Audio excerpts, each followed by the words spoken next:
Bikes in the Softail range from Harley-Davidson have always been some of my favourites. The Lowrider S, the Street Bob, the Fat Boy, the Fat Bob, and this guy, the Breakout.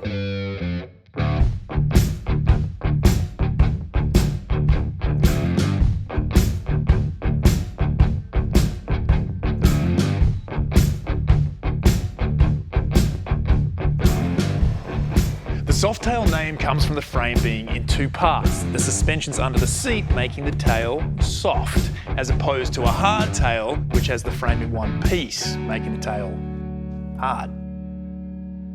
It was introduced by Harley-Davidson in 1984 and has since become the most popular body type.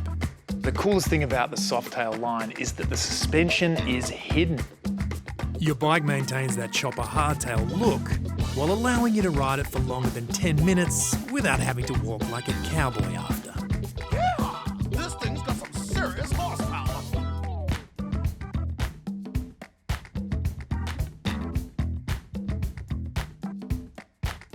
Right under your seat here is your high-performance rear monoshock. The frame is in two parts. The rear section is the swing arm, which attaches to the rear wheel. As the wheel moves up or down, the monoshock collapses or extends to dampen the movement, giving you a super smooth ride.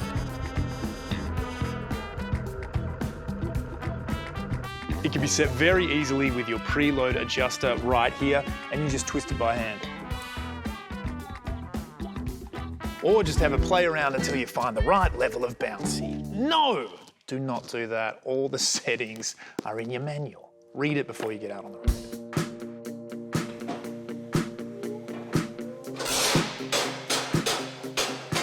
Standard on the Breakout is the Milwaukee-Eight 114 engine.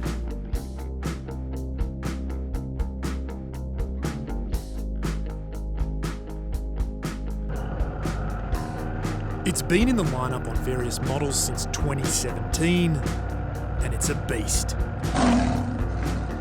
Previous Harley V-twins only had 2 valves per cylinder. The Milwaukee-Eight beefed it up to 4 valves per cylinder for a total of 8. Hence the 8 in the Milwaukee-Eight engine name. The Milwaukee-Eight was a massive upgrade on the previous V-twins in pretty much every way. Better fuel economy, less heat, less vibration, increased intake flow capacity, and a faster bike that gave you about 10% more torque and more power than the older models. Out of the box on the Breakout, you're getting about 155 Newton meters of torque and 95 horsepower. All that low-end torque makes it very quick when it needs to be. Along with that drag bike performance, there's a 240mm rear tyre to match. Look how chunky that thing is. The wheelbase is pretty long. It's almost 2.5 metres, so heaps of stability. To me, it fully looks like a custom bike, not something you would expect from the factory. And I think that's a big part of the Breakout's appeal. It looks like a chopper that's been hanging out at the drag strip.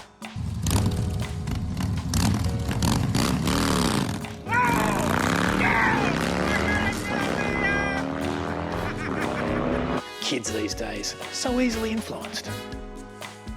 The front of the Breakout is clean. Look how small this gauge cluster is. All your cabling is tucked away along the spine of the bike. So you're not seeing much more than the clutch and the brake cable.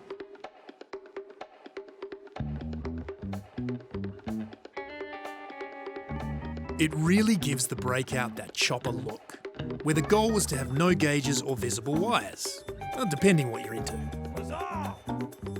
And even though your LCD is small, it's got all the info you need clearly visible.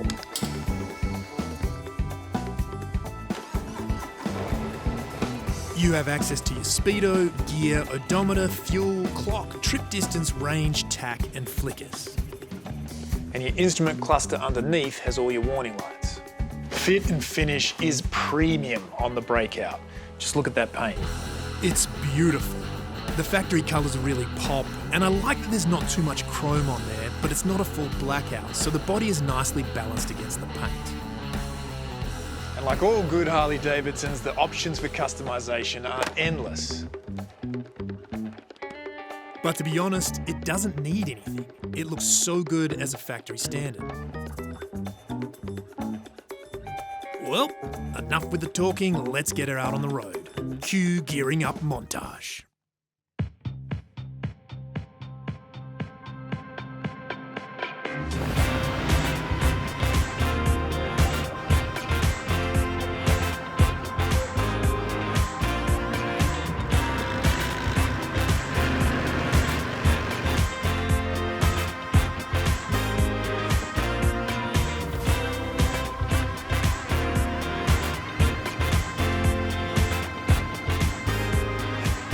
With a skinnier front wheel and drag bar, you can really throw the Breakout into corners, which is awesome for a bike that looks like it wants to go straight and fast. The engine note sounds rumbly and full, and even if the roads are boring, the bike is definitely not. I'm a pretty big guy, so I like that the forward foot controls are standard. It's a nice relaxed riding position, and I don't feel cramped because of that long wheelbase. I guess the thing I really love about the Breakout is that it has so much character. You really feel like you're riding something special, and there is just insane amounts of power in here. The bike has classic Harley-Davidson styling with modern handling and power.